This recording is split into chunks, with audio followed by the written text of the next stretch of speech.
صلی اللہ علیہ وسلم کے ان صحابہ نے اور ان عورتوں نے جن کے ذریعے سے مسلم معاشرہ وجود میں آیا، وہ مسلم معاشرہ ایسا وجود میں آیا جہاں پر تمام رسم و رواج کی بے کنی کر دی گئی اور انہیں پیروں تلے روند دیا گیا۔ اسلام کا ایک سادہ سا قانون، اسلام کا ایک نظام دے دیا گیا اور اس کو تھامے ہوئے جہاں پر وَمِن جَوْرِ الْأَدْيَانِ إِلَىٰ عَدْلِ الْإِسلام کی سچی ترجمانی کرتے ہوئے، اسلام کے نغمے کو بلند کرتے ہوئے پوری دنیا کے اندر اسلام کو پھیلایا گیا۔ جب پوری دنیا کے اندر اسلام تیزی سے پھیلتا رہا اور ایک سرے سے دوسرے سرے تک جب اسلام کی آوازیں گونجتی رہیں، صدائیں گونجتی رہیں، تو لوگوں کو یہ تفتیش ہوئی کہ اس کو کیسے روکا جائے۔ تو اس اسلام پر الزام لگانے کے لیے اسلام کے اندر ایسے ایسے مسائل کو جس میں اسلام نے اہمیت دی، جس کو اسلام نے وقار دی، جس کو اسلام نے اہمیت دی، حیثیت دی، ان مسائل کو اچھالا گیا اور یہ کہا گیا کہ اسلام تو دو رخی کا قانون کا نام ہے۔ اسلام تو قانون اس چیز کے قانون کا نام ہے کہ جہاں عورتوں کو پردے کے اندر قید کر دیا جائے اور مردوں کو مکمل آزادی دی جائے، وہاں پہ اسلام نے یہ قانون دیا کہ چاہے مرد ہوں چاہے عورت ہوں، سب اللہ کی نظر میں برابر ہیں۔ ان اکرمکم عند اللہ اتقاکم، تم میں سے جو تقوی اختیار کرے گا، تم میں سے جو اللہ کی شرافت اختیار کرے گا، اللہ کے لیے تقوی کو اختیار کر لے گا، خشیت اختیار کر لے گا اور اللہ کا خوف و خضوع اپنے دلوں میں سنبھالے گا، اللہ کے نزدیک وہ کامیاب ہے، اللہ کے نزدیک وہ مقرب ہوگا۔ وہ قانون دیا۔ پھر اسلام پر الزام لگانے کے لیے پردے کے قانون کو بدنام کیا گیا، عورتوں کو بدنام کیا گیا کہ اسلام تو حیثیت کا دو آنکھوں کا برتاؤ کرتا ہے، منافقت کا وسیلہ اختیار کرتا ہے۔ ایسے لوگوں کو اسلام نے یہ جواب دیا کہ وہ تاریخ رقم کر دی کہ دنیا کی کوئی سرا اور کوئی صدی ایسی گزری نہیں ہے جس میں امت کی ماؤں نے وہ کردار ادا نہ کیا ہو جو اسلام کی تربیت کا اور اسلام کے پھیلنے کا اور مسلم معاشرے کے وجود میں لانے کا سبب نہ بنے ہوئے۔ اسی طریقے سے آج کے اس پر فتن اور پر آشوب ماحول میں جہاں پر مشنری تعلیم نے اور دیومالی نظام نے اپنے نظام کو برپا کرنے کے لیے پوری طاقت کو لگا دیا ہے، وہاں پر اس مدرسے کا وجود اور اس پروگرام کا وجود کسی بھی حیثیت سے کم نہیں ہے، بلکہ آج کے اس دور میں اللہ کے وہ جیالے اٹھے ہیں جنہوں نے یہ فیصلہ کیا ہے کہ اس پرآشوب اور پرفتن ماحول سے کنارہ کشی اختیار کرتے ہوئے، اسلام کے نغمے کو بلند کرتے ہوئے، اسلام نے جس چیز کی تعلیم دی ہو اس تعلیم پر عمل کرتے ہوئے ہم اس پردے کے ساتھ زندگی گزاریں گے جو اللہ اس کا رسول ہم سے چاہتا ہے۔ ہم اس طریقے کی زندگی نہیں گزاریں گے جیسے دنیا ہمیں چاہتی ہے، جیسے دنیا ہمیں بنانا چاہتی ہے۔ ہم اللہ کی رضا کو، اس کے رسول کی خوشنودی کو مقدم رکھیں گے اور اپنے آپ کو اسی پردے کے مطابق لے آئیں گے جیسا پردہ نبی پاک صلی اللہ علیہ وسلم نے کرنے کا حکم فرمایا تھا، جیسا کہ پردہ صحابہ کے دور میں ہوا کرتا تھا، جیسا کہ پردہ اسلام کے نظام میں ہے۔ اس پردے کو وجود میں آپ دیکھیں، اس پردے کا لحاظ کرتے ہوئے اس پردے کے وجود کے لیے ایک طرف باہر کی دنیا دیکھیں، اس کے بعد آج کی اس دنیا اس مدرسے کے دیکھیں کہ چھوٹی چھوٹی بچیاں نقاب پہن کر، مسلح کو لپیٹ کر اور اپنے آپ کو حیا و پاک دامنی کے چادر میں لپیٹ کر کس طریقے سے جوق در جوق ان لوگوں کی صفوں میں آ کر کھڑے ہوتے ہیں جہاں پر دنیا کے آس پاس کے علاقوں میں اور تمام طرف مشنری تعلیم کے جال بچھے ہوئے ہیں، جہاں پہ انگریزی تعلیم کے نام پر دین کو بچوں کو الہادی بنایا جائے، جہاں دین کے نام پر بچوں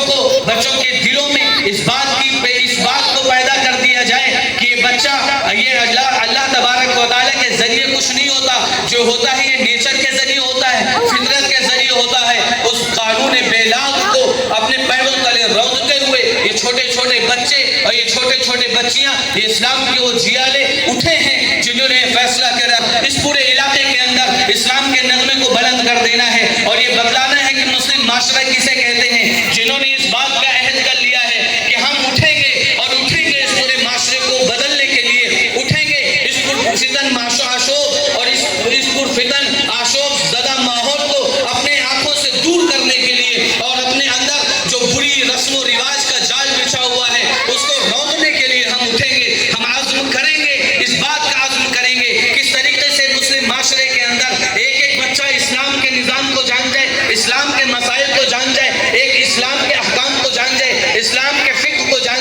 اسلام کے نظام کو جان جائے، اسلام کی تاریخ کو جان جائے، مسلمان اپنی تاریخ سے واقف ہو جائے، مسلمان اپنی شناخت پیدا کر لے، مسلمان اپنے آپ کو پہچان لے۔ آج مسلمان اپنے آپ سے غافل ہے، اسی لیے مارا جا رہا، اسی لیے کاٹا جا رہا۔ اگر امت کے اندر ایسی مائیں وجود میں آئیں گی جو اپنے بچوں کو اٹھائیں گی، جہاں پہ کامیابی کا معیار یہ سمجھا جائے گا،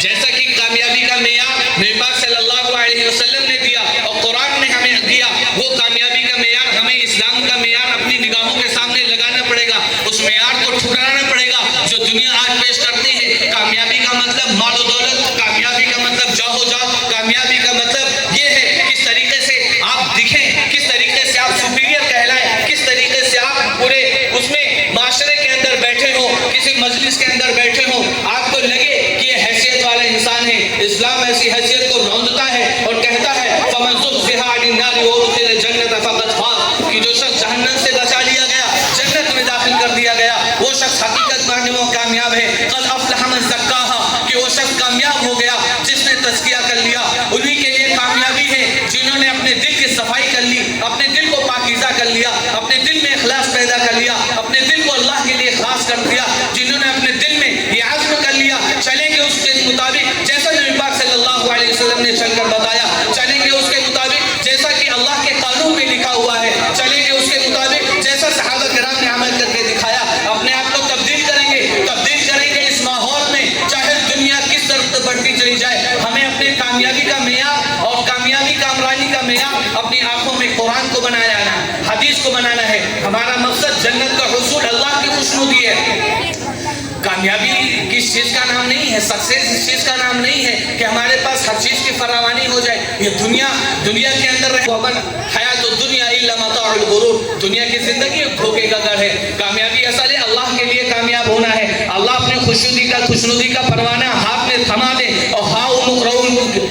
نقرؤ کی دابیہ کے نعرے اپنے میدان محشر میں بلند کرتے ہوئے، نام اعمال داہنے ہاتھ میں تھامے ہوئے ایک سرے سے دوسرے سرے تک بھاگتے جائیں اور یہ کہتے جائیں کہ ہاں ہمیں داہنے ہاتھ میں مل گیا ہے، کامیابی کا پروانہ مل گیا ہے۔ آپ کے لیے کامیابی ہے، اپنے اس معیار کو بدلنا پڑے گا۔ ہم نے کامیابی کا مطلب نہیں سمجھا، کامیابی کا مطلب یہ سمجھا ہوتا تو آج ہماری مسجدیں ویران نہ ہوں۔ کامیابی کا مطلب اسلامی نظریے کے مطابق، اسلامی پرسپیکٹو کے مطابق سمجھا ہوتا تو ہمارا حال یہ نہ ہوتا جس حال پہ آج مسلمان پہنچ چکا ہے کہ جہاں پر وہ شدھ کی حیثیت اختیار کر چکا ہے، جہاں لوگ اس کا نام لینے سے کنارہ کشی اختیار کرتے ہیں۔ ایسے ماحول میں بھی اگر مسلمان اسی طریقے سے زندگی گزارے جیسے دوسرے لوگ زندگی گزارتے ہیں تو کنتم خیر امت اخرجت للناس، کہ تم سب سے بہترین امت ہو، یہ نعرہ ہمارے کس کام کا آئے گا؟ یہ نعرہ ہمارے لیے نہیں ہوگا اگر ہم اپنی کامیابی کو، اپنی ترقی کو، اپنی کامرانی کو، اپنی فلاح کو، اپنے سکسیس کو یہ سمجھیں کہ اللہ اس کا رسول کیا چاہتا ہے تو ہمارے لیے کامیابی ہے۔ اسی کو بڑھتے ہوئے اگر یہ چیز دل میں پیدا ہوگی، ماحول اور آج کا یہ نظام جو بنا ہوا ہے، جو قانون بنا ہوا ہے، اس نظام کو تبدیل کرنے کے لیے اٹھنا پڑے گا اور اس کی تربیت کو کرنی پڑے گی۔ یہ اسی کے لیے یہ سارے پروگرام ہیں، اسی کے لیے یہ ساری چیزیں ہیں تاکہ ہمارا وجود اسلامی نظام بن جائے۔ اس کے بعد